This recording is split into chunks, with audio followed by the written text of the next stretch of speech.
She's already on her knees when the gates open. Hippodrome of Constantinople. Summer, midday heat. The sky is empty and hard. No clouds, no shade. Stone seats rise all around her like a wall of faces. 50,000 people are packed into those seats. Some are standing, some are leaning forward. All of them are looking at one point. Her Helena, 23 years old, born into a noble blue family, now kneeling alone in the center of the arena. Her wrists are bound in front of her with iron. Her ankles are shackled so tight she cannot stand, cannot turn. If you're drawn to real history, where innocence is destroyed in silence, comment where you're watching from and stay with me. The chain forces her into one posture, low, exposed, on display. She can feel the sand burning through the skin on her knees and palms. She has been here long enough that the pain no longer feels sharp. It feels distant, like it belongs to someone else. The noise around her never stops. People shout to each other, laugh, argue. They're not talking about races. There are no chariots on the track. They're talking about her, guessing what will happen, betting on how long she will last, trading rumors about what she did to deserve this. Helena does not know what they have been told. She was not given charges. She was not given a sentence. All she was told was to kneel and not move. Then the sound changes. Behind her, metal scrapes against stone. A heavy gate slides open.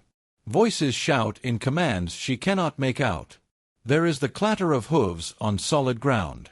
Then the dull thud of those hooves hitting sand.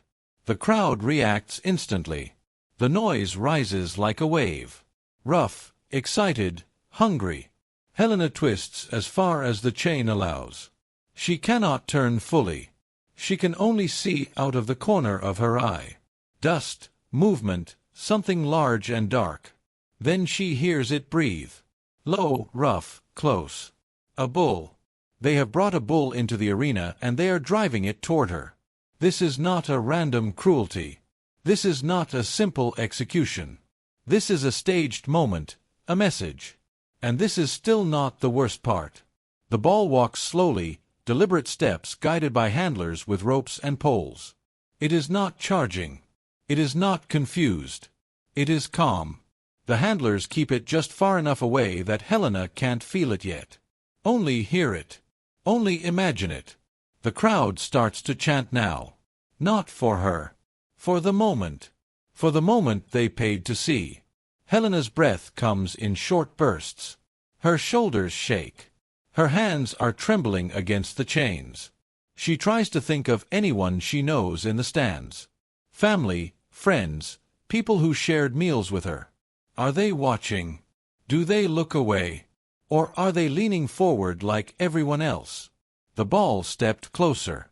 She can hear the sound of its breathing more clearly now. The weight of it, the power in each exhale. Someone in the stands shouts her name. Not kindly. Helena drops her head. She does not know yet that this moment is not about killing her body. It is about killing something else. Her name, her standing, whatever future she might have had.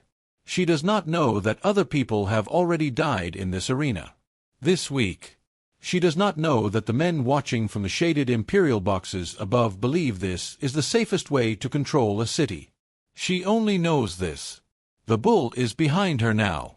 Close enough that she can feel the heat of its presence, though it has not touched her and nobody moves to stop any of it. This is not the moment when things went wrong. This is the moment when the system worked exactly as designed. To understand why Helen is here, you have to understand what this place really is. The Hippodrome was built to look like entertainment. 400 meters of track. Stone seating for tens of thousands. An ornate imperial box, the Cathema, where the emperor and his court sat above everyone else. On race days, the arena was full of color. Blue and green banners, chariots painted with symbols, drivers treated like celebrities. But under the surface, something else was happening. Beneath the sand, there were corridors and chambers, storage rooms, holding cells, hidden passageways that allowed guards to move people in and out without the crowd seeing. The Hippodrome was not only an arena. It was infrastructure. A place where the emperor could look down and see the entire city gathered in one space. A place where loyalty could be measured by where people sat, what colors they wore, how loudly they cheered. A place where obedience could be rewarded publicly and where disobedience could be punished just as publicly. What you are watching happen to Helena did not begin with her arrest. It began with the factions. In Byzantine Constantinople, people were not just citizens. They were blue or green. Originally, these were the teams that raced chariots. Over time, they became something much more. They turned into political parties, street gangs, religious pressure groups, private security forces. If you were born into a blue family, you expected to live and die blue. If you were green, the same. They had their own leaders, their own meeting halls, their own ways of enforcing discipline. They could organize quickly. They could fight in the streets. They could turn a crowd into a weapon. The hippodromium was where this loyalty became visible. Blue sat on one side, green sat on the other. You wore your colors. You cheered for your team. You joined in the chants. If you stayed silent, people noticed. If you cheered at the wrong time, people noticed. And when the emperor looked down from his box, he saw more than chariots. He saw a map of his city's loyalties. He saw who might support him, who might resist, who might be persuaded or punished. The factions gave emperors a powerful tool. Promise favor to one side, threaten the other, play them against each other so they never unite. Most of the time this balance held. But when it broke, the hippodromium became something else entirely. It broke in the year 532. Taxes had risen. Religious conflicts had sharpened. Resentment simmered in every district. The blues and greens were both angry. Not with each other, with Justinian, the emperor. For once they shouted the same word. Nikar. Victory. Not victory on the track. Victory over the man in the purple robes. On January 18th, the hippodromium was packed. Chariots were ready. Drivers stood by. None of it mattered. The crowd turned away from the starting gates and toward the imperial box. Tens of thousands of voices merged into one chant. Nicer, Nicker, Nicker. They demanded that Justinian dismiss corrupt officials. Lower taxes. He did hear them. He just did not answer the way they expected. At first, officials were sent to negotiate. They were shouted down, forced to retreat. Then Justinian made a choice. He ordered the gates sealed. Every exit, every passageway that led out of the arena, locked. People only realized slowly. At first, the chanting faltered. Then it stopped. Confusion spread. Some tried to leave and found the way barred. Panic spread through the stands. They were trapped, not at a race, in a container with an emperor who had decided to solve his problem in the most direct way possible. Whatever you imagine happened next, the reality was worse.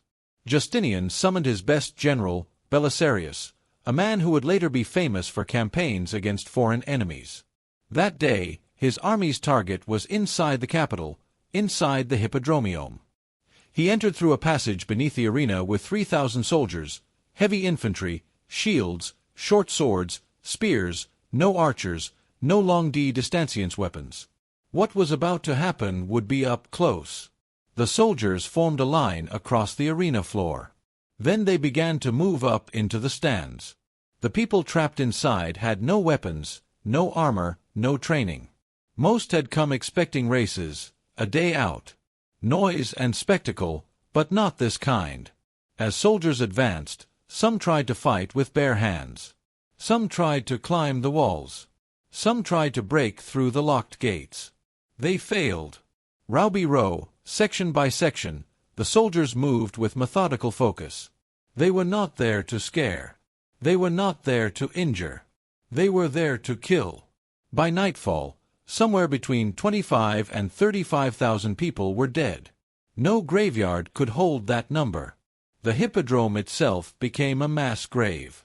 The message was simple. Do not unite against the emperor ever. The survivors carried that memory home. They told their families. They told their children. But while soldiers were killing the crowd, something else was happening in the stands. Officials were moving through the chaos with lists. They were looking for specific people, leaders, spokesmen, wealthy backers of opposition, and the families connected to them. Some of these people were pulled aside. Not killed, not yet. They were kept for something more precise, more personal, more visible. The massacre was only one part of what the Hippodromium was built to do. After the mass killing, the arena was quiet for a few days. Then it reopened. Races were not on the schedule. A different kind of performance was planned. 73 women had been taken alive from the stands during the chaos. Wives and daughters of men who had spoken too loudly or stood in the wrong place at the wrong time. They had been kept beneath the arena. No proper beds, no privacy, little food, less water. By the time they were brought up, they were weak. That was intentional. The crowd that day was smaller, around 10,000. But those 10,000 had been chosen. They were loyal. They were influential. They would repeat what they saw. The women were marched out through the gates. For days earlier, many of them had watched the riots from the best seats, wearing fine clothing. Now they wore rough garments. Their hair had been hacked short or shaved, faces bruised, eyes red from lack of sleep. They were paraded around the track in a line. Guards walked on either side. A herald announced their names and supposed crimes, supporting treason, encouraging rebellion. Failing improper obedience, the crowd was urged to respond. They shouted insults. They threw what they had. Rotten food, clouds of dirt. Whatever could sting without leaving obvious permanent marks. The women were forced to complete the entire circuit of the track 400 m. If any fell, they were pulled back to their feet. They were not allowed to shield their faces, not allowed to speak, not allowed to look away. At the end, they were brought to the center of the arena and made to kneel. Their sentences were read. Exile, confiscation of property, loss of status. They lived, but the people in the stands did not remember them as living people. They remembered them as examples. This is what happens to women who stand too close to the wrong men, who fail to keep their place, who are present when power is challenged. Their families lost more than land. They lost a future. You are watching the same process being applied to Helena. Her punishment is not about blood. It is about erasure. The Nicomacha changed something in Constantinople. The Hippodromium did not go back to being just a racetrack. It proved how effective a single public space could be for controlling an entire population. From then on, it became one of the empire's main stages for political punishment. Some of these punishments were quick. Blinding, for example. The Byzantines used blinding as a way to remove rivals without killing them. If a man could not see, he could not lead armies. He could not read documents. He could not sit confidently in the imperial box and look down at the people below. But he could walk through the city as a warning. People would see him and remember Romano Z4th, a former emperor, is one of the most famous cases. After military defeat and political betrayal, he was brought to the Hippodrome. The crowd gathered to see what would be done. His crimes were read aloud. Not just failure, danger. Endangering the empire itself. Then his site was taken, not in a hidden room, not in private, in front of people who understood that they could be next if they backed the wrong man.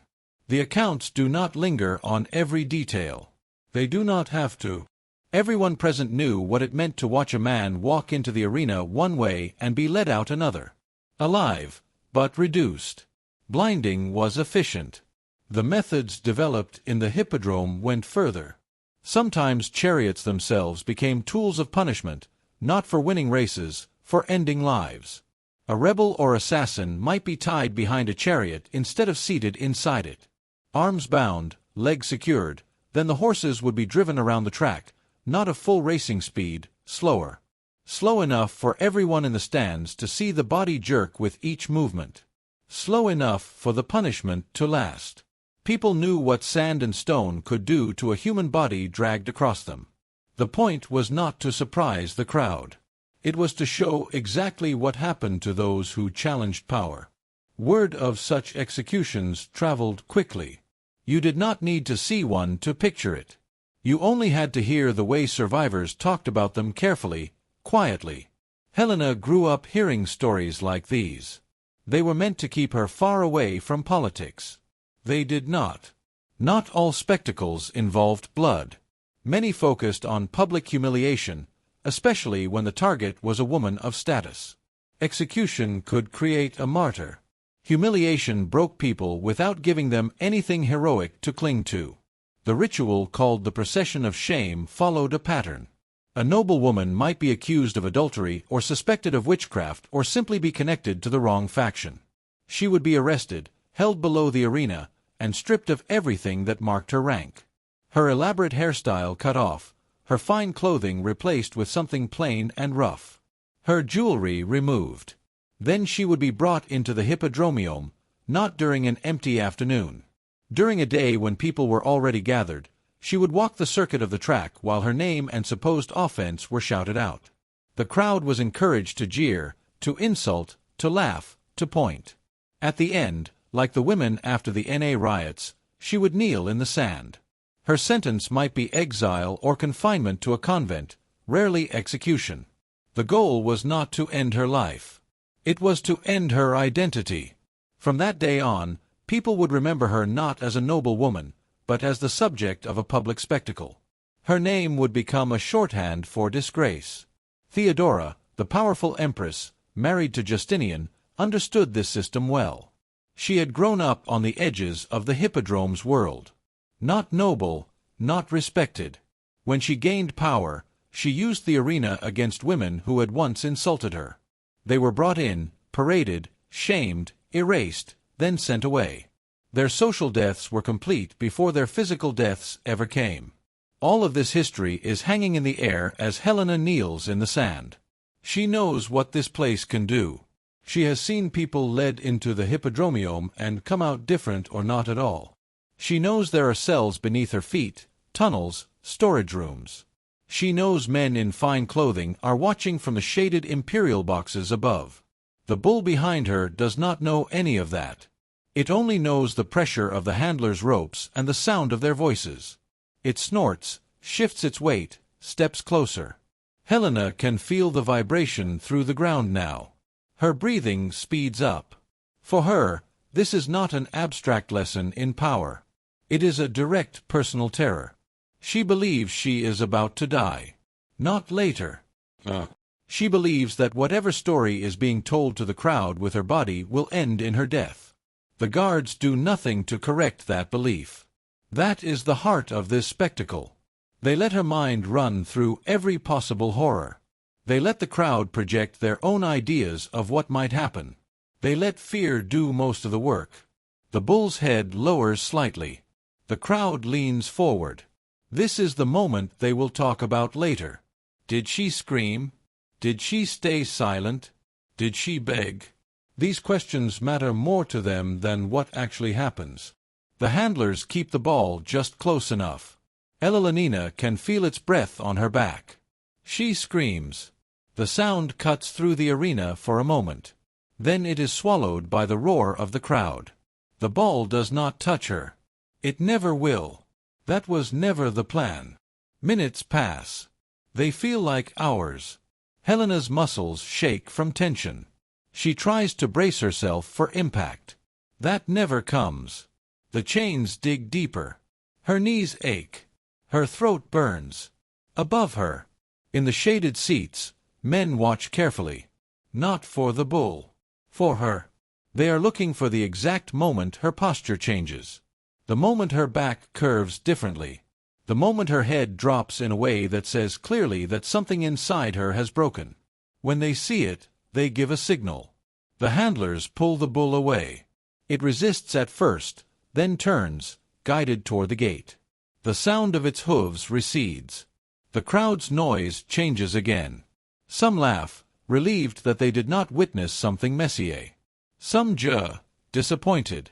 Some fall quiet, unsettled by the fact that nothing visible happened and yet something clearly did.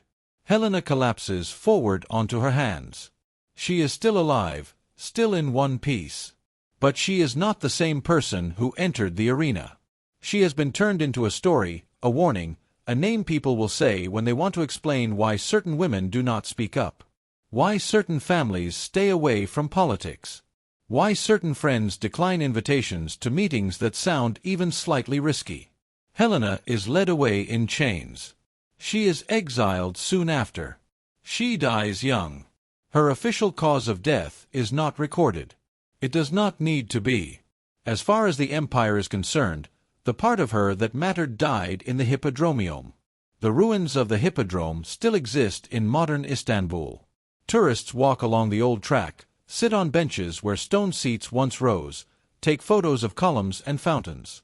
Few of them think about what this place was built to do.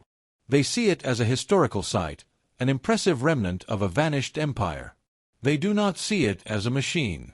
But that is what it was. A machine for turning power into spectacle, for turning citizens into an audience, for turning dissent into warning stories everyone would repeat. The Byzantines saw themselves as civilized, educated guardians of law and faith. They preserved Roman legal traditions, copied ancient texts, built churches that still stand today. And they did this. They used a public arena to kill tens of thousands in a single day, to blind rivals, to drag bodies behind chariots, to strip women of identity in front of crowds, to break people like Helena without laying another hand on them. That contradiction matters. It shows that civilization does not erase cruelty. It refines it, makes it efficient, careful, strategic. The Hippodromium is gone as a working arena, but the pattern it represented has not disappeared. Modern states still use public examples. They still humiliate opponents. They still stage events that teach people what happens when you challenge power. Sometimes the arena is a courtroom broadcast on television. Sometimes it is a press conference. Sometimes it is a social media storm. The tools change, the logic does not. Helena does not have a grave people visit. Most of the victims of these spectacles do not. Their names are scattered through chronicles if they appear at all. But the system that destroyed them can still be studied and understood and recognized when it tries to appear again. The most effective terror does not always aim for the body. It aims for identity. It makes sure that when a person walks out of a space, they are not who they were when they walked in. That is what happened in the Hippodrome. That is what happened to the women paraded after the NA riots. To rivals blinded on public platforms, to rebels mocked with fake crowns before execution, to Helena kneeling in the sand with a bull at her back. They all became stories, warnings. If this story moved you, support the channel by subscribing and liking the video. The question is not whether empires will try to use these methods again.